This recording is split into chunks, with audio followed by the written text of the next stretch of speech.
Hello friends, welcome back to Moushumi shares. আমার চ্যানেলে নতুন ভিজিটার হলে আমার প্লেলিস্ট চেক করুন, প্রচুর ভিডিও আছে দেখুন। ভালো লাগলে লাইক করুন, কমেন্ট করুন, সাবস্ক্রাইব করুন মৌসুমি শেয়ার্স, আর বেল আইকনটা প্রেস করতে ভুলবেন না। তো চলুন শুরু করি আজকের ভিডিও। বন্ধুরা নিশ্চয়ই দেখে থাকবেন, এখন সিজনাল সবজি সারা বছরই প্রায় পাওয়া যায়। যেমন এখন বাজারে পাওয়া যাচ্ছে বাঁধাকপি, কিন্তু গরমকালে বা বর্ষার সময় যে কপিটা পাওয়া যায় সেটা কিন্তু খেতে মোটেও অতটা ভালো হয় না। অনেক সময় ঠিক মতন সেদ্ধ হতে চায় না, ভ্যাপসা একটা বাজে গন্ধ থাকে, কিন্তু মুখে স্বাদ পাল্টাতে এক আধবার খেতে মনে তো হয়। সেরকম হলে একবার এই পদ্ধতিতে রেঁধে দেখুন, খেতে কিন্তু বেশ ভালো লাগবে। যেহেতু এই সময়ের বাঁধাকপি তাড়াতাড়ি সেদ্ধ হতে চায় না, তাই আমি সামান্য জল আর নুন দিয়ে প্রেশার কুকারে একটা হুইসেল দিয়ে নেব। খেয়াল রাখবেন, খুব চেপে চেপে বাঁধাকপি কিন্তু কুকারের মধ্যে ভরবেন না, আর জল অবশ্যই দেবেন। এই বাঁধাকপিগুলো কিন্তু একটু শুকনো ধরনেরই হয়, জল ঠিকঠাক না দিলে বা কুকারে খুব চেপে চেপে বাঁধাকপি ভরলে কিন্তু অনেক সময় অতিরিক্ত চাপে কুকার ব্লাস্ট করতে পারে।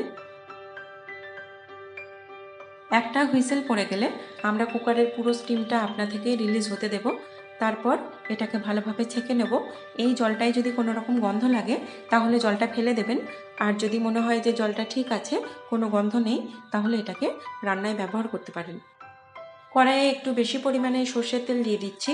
বাঁধাকপি রান্নায় কিন্তু একটু বেশি পরিমাণেই সর্ষের তেল লাগে, আর এমনিতেও এই কপিটা কিন্তু একদমই আকারে কমে না। যেমন শীতকালের কপিটা একটু কমে যায়, এটা কিন্তু সেরকমভাবে কমে না, তাই তেলটা একটু বেশিই লাগবে। ফোড়নে দিয়েছি একটা গোটা শুকনো লঙ্কা, তেজপাতা আর 1 চা চামচ গোটা জিরে। 15-20 সেকেন্ড পর দিয়ে দিচ্ছি দুটো মিডিয়াম সাইজের পেঁয়াজ। বাঁধাকপির তরকারিতে কিন্তু আমি নর্মালি পেঁয়াজ দিই না, কিন্তু যেহেতু এই সময়ের কপিতে টেস্টটা একটু কম থাকে, তাই দেখেছি যে একটু বেশি করে পেঁয়াজ দিয়ে রান্না করলে টেস্টটা অনেকটা ভালো লাগে। পেঁয়াজটা হালকা ভাজা হলে দিয়ে দিচ্ছি আলু। হাতে সময় থাকলে আলুটাকে তেলে ভেজে তুলে রেখে তারপর পেঁয়াজ মশলা ভেজেও আপনারা রান্না করতে পারেন। আমি ওইভাবেও কিন্তু মাঝে মাঝে রান্না করে থাকি। আলু বেশ নরম হয়ে গেছে, দিয়ে দিচ্ছি পরিমাণ মতন লবণ। আরও মিনিট খানেক একটু নাড়াচাড়া করে নেব। দিলাম 2 টেবিল চামচ আদা রসুন বাটা। ভালোভাবে কষানো হয়ে গেলে দিয়ে দিচ্ছি 1 চা চামচ জিরে গুঁড়ো, 1 চা চামচ ধনে গুঁড়ো, স্বাদ মতন লঙ্কা গুঁড়ো আর 1.5 চা চামচ হলুদ গুঁড়ো। বাঁধাকপি কিন্তু একদমই ঝাল টানতে চায় না, অল্প ঝাল দিলেও দেখবেন প্রচুর ঝাল লাগছে। আমরা এমনিতেও যে শুকনো লঙ্কাটা ফোড়নে দিচ্ছি সেটাও যখন আস্তে আস্তে গ্রেভির সাথে ফুটবে সেটা থেকেও ঝাল বেরোবে, তাই ঝালটা একটু অল্প পরিমাণেই দেবেন। ভালোভাবে মশলা কষানো হয়ে গেছে, দিয়ে দিলাম বাঁধাকপি। বাঁধাকপিটা দেওয়ার পর আমরা 2 থেকে 3 মিনিট খুব ভালোভাবে এটাকে তলা উপর করে কষিয়ে নেব। এই সময় ফ্লেমটা থাকবে একদম হাই। এরপর এটাকে ঢাকা দিয়ে আমরা 2 মিনিটের জন্য হাই ফ্লেমে এটাকে এইভাবেই রেখে দেব। 2 মিনিট পর একবার নাড়াচাড়া করে আবার ঢাকা দিয়ে ওইভাবেই হাই ফ্লেমে আমরা রেখে দেব। আসলে এই সময় আমি চাইছি যে বাঁধাকপিটা যেন একটুখানি তলা ধরা মতন হয়ে আসে, মানে তলার দিকটা যেন একটুখানি ধরে আসে। যেহেতু এটা ননস্টিক কড়াই তাই একটু সময় লাগছে। নর্মাল কড়াই হলে কিন্তু প্রথমবারে এটা তলা ধরে আসার কথা।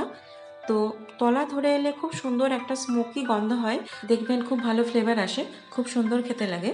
বিশেষ করে শীতকালের কপির ক্ষেত্রে কিন্তু এই জিনিসটা খুব ভালো করে বুঝতে পারবেন। আরও মিনিট খানেক কষানোর পর দিয়ে দিচ্ছি একটা পাকা টমেটো। আমি 2 ভাগ করে নিয়েছি আর সামান্য করে চিড়ে নিয়েছি যাতে তাড়াতাড়ি সেদ্ধ হয়ে যায়। দিলাম 1 চা চামচ চিনি। এরপর এখানে দিয়ে দিচ্ছি পরিমাণ মতন জল। আমি এখানে বাঁধাকপি সেদ্ধর জলটাই প্রয়োজন মতন ব্যবহার করেছি। আলু কিন্তু এই সময় একদম সেদ্ধ হয়ে গেছে, মশলাও ভালোভাবে রান্না হয়ে গেছে। এরপর তরকারিটাকে খুব ভালো মতন একবার ফুটিয়ে নিয়ে আমরা এটাকে ঢাকা দিয়ে মিনিট 5-এর জন্য একদম লো ফ্লেমে রান্না হতে দেব। 5 মিনিট পর এটাকে একবার ভালোভাবে মিক্স করে নেব, নুন মিষ্টি সব কিছু একবার চেক করে নেব। এমনিতে বাঁধাকপির তরকারি কিন্তু মাছের মাথা দিয়ে রান্না করলে খুব সুন্দর খেতে লাগে, কিন্তু এই সময় যে বাঁধাকপি, এতে যেহেতু একটা ঝাঁঝালো গন্ধ থাকে, এর সাথে মাছের মাথা দিয়ে রান্না করলে কিন্তু মোটেও খেতে ভালো লাগে না। আমার তো খুবই বাজে লাগে, তাই আমি বলবো যে এই সময়ের কপিতে মাছের মাথাটাকে অ্যাভয়েড করাই ভালো। দিয়ে দিচ্ছি 1/4 টিস্পুন গরম মশলা গুঁড়ো। ভালোভাবে একবার মিশিয়ে নেব। বাড়িতে যদি ধনে পাতা থাকে এই সময় কিছু কুচিয়ে মিশিয়ে দেবেন, খুব সুন্দর ফ্লেভার আসে। এরপর ওভেন অফ করে এটাকে ঢাকা দিয়ে অন্তত 5 মিনিটের জন্য আমরা স্ট্যান্ড বাই রেখে দেব। তারপর সার্ভ করব গরম ভাত, রুটি, পরোটা বা লুচির সাথে। ভিডিওটি ভালো লাগলে একটা লাইক করুন। প্রতি বুধবার নতুন ভিডিও পাওয়ার জন্য চ্যানেলটাকে সাবস্ক্রাইব করুন। আর যারা অলরেডি সাবস্ক্রাইব করেছেন তারা নোটিফিকেশন পাওয়ার পর প্লিজ ভিডিওগুলোকে দেখুন, লাইক করুন, কমেন্ট করুন। আপনাদের সাপোর্ট ছাড়া কিন্তু কোনো কিছুই সম্ভব নয়। দরকার হলে আপনারা আমাকে কমেন্টের মাধ্যমে জানান যে আপনারা ঠিক কী এক্সপেক্ট করছেন আমার কাছ থেকে। আশা করি আজকের ভিডিও সবার ভালো লেগেছে। যদি একটুও ভালো লাগে তাহলে লাইক দিতে একদমই ভুলবেন না। আর সাবস্ক্রাইব করুন মৌসুমি শেয়ারস, বেল আইকনটা প্রেস করুন। দেখা হচ্ছে পরের বুধবার আবার একটি নতুন ভিডিও নিয়ে। ততদিন পর্যন্ত সকলে সুস্থ থাকুন। Thank you so much.